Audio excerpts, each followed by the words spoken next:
ladies and gentlemen, damas y caballeros, leave it in the ring.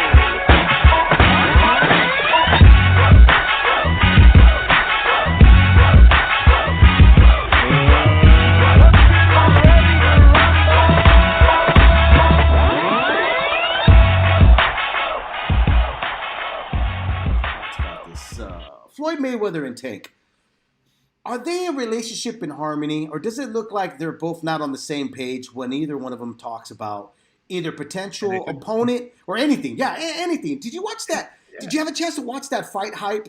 No, was it Fight? Somebody, I think it was Fight Hub. They posted the post interview, right? Press conference, yeah. Right, and then Floyd is talking about, geography, talking about that California is Mexico, and if Texas is Mexico, and Gervonta's like, what is he talking about? Like, what is he doing? Like, why is he talking like this, right? But the one thing that makes me wonder, and this is what I want to ask you: do you think Floyd Mayweather? Because anytime a reporter asks him, hey, what's the deal? When is he going to fight somebody, honestly, that it's a real threat at 135, or is he moving up to 140? What's going to happen? Floyd deflects away from that pretty quick, and he basically shows that he has no confidence in his fighter, Gervonta Davis, who's 27 years old, mind you, okay? Mm-hmm. But I get the feeling, and tell me if I'm wrong here, that he's kind of sabotaging the kid's career for a reason. Yeah, yes and no. I mean, like, the idea that there's been friction between those two, like, right, that's been going on for years. Right. All the way back when Floyd was trying to have him get rid of his childhood trainer, which honestly might not be the worst thing to do anyways. Right. Then remember Tank was all over Twitter a couple years ago ripping Floyd to shreds, talking about he's not getting the fights he wants, and then 3 days later, he's on a big pay-per-view. Right. So, like, this has been ongoing, and Floyd, like, you look at the last 15 years of his life, he's been around a lot of yes men. Like, he hasn't had many dudes say, "No, I don't want to do that." And obviously, I mean, if you've seen those cowboy boots he was wearing to a basketball game, somebody's obviously not telling him, "No, Floyd, that's not the look you want. You want to, show up at a game at the whole world can see." But here's my thing, and tell me if I'm way off. Okay, here you have a great fighter, who obviously was one of the best of our era. Okay, sure. Floyd Money Mayweather, which originally was Pretty Boy Floyd.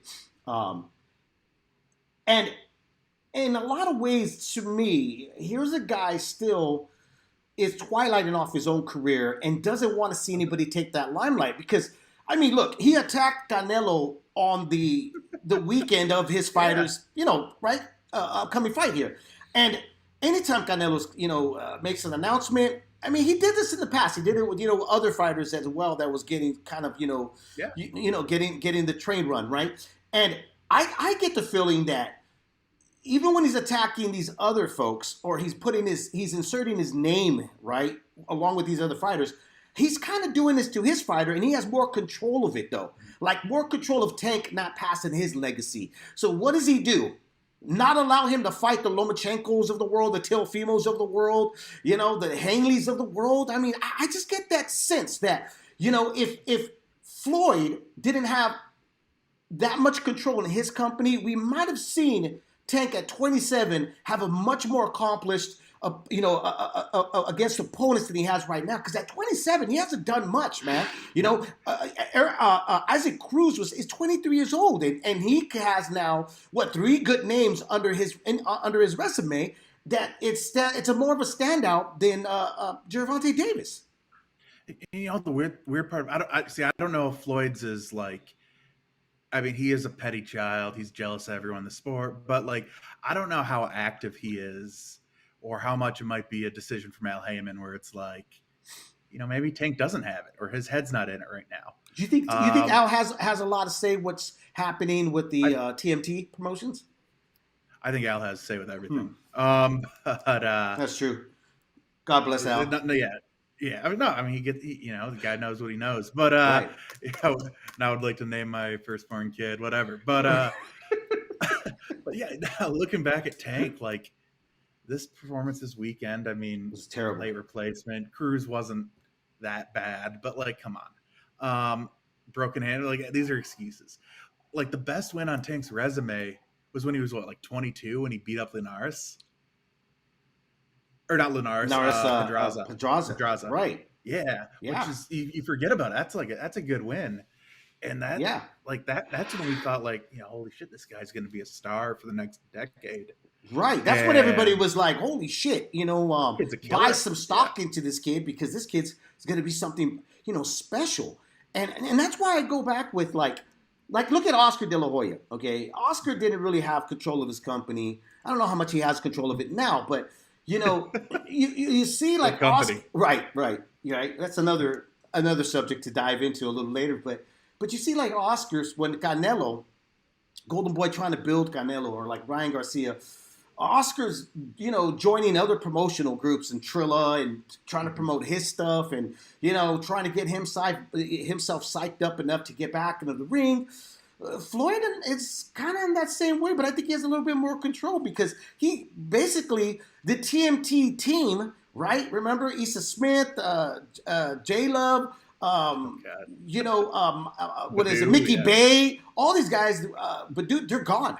None of them are there anymore. The only one that's now holding up the stable, holding the doors open to the stable, is Gervonta Davis, and I think that he is the stable. He is the stable, exactly. So I'm sitting back and I'm looking at Floyd. And I'm reading body language here, and trust me, I'm no doctor. Everybody knows that I'm no doctor, but I'm going like, dude, this kid does Floyd doesn't want to see this kid come up because there's a potential there, which I don't think there is. I think Davis could do some great things. Could he do what Floyd has done? No, because I'm still not sold on Tank at 130, 135, or even 140. I'm sorry, I'm not sold on the kid. Yeah, I mean, I'm sold on his power. I'm sold on at 130, 135, 140. It's not going to be there, but I'm sold on certain parts of his game. But yeah, he's not the complete package. I don't know. Well, we don't know yet, because they haven't thrown him in with anyone that's going to push him in a way that he needs to. But I mean, he's had 4 or 5 performances now where you're just kind of like, that's the dude we were talking about, right? Like that's the dude we've been talking about all week. That's on pay-per-view again. Like now he looks like kind of like a B+ action star. You know who wasn't sold on his power though?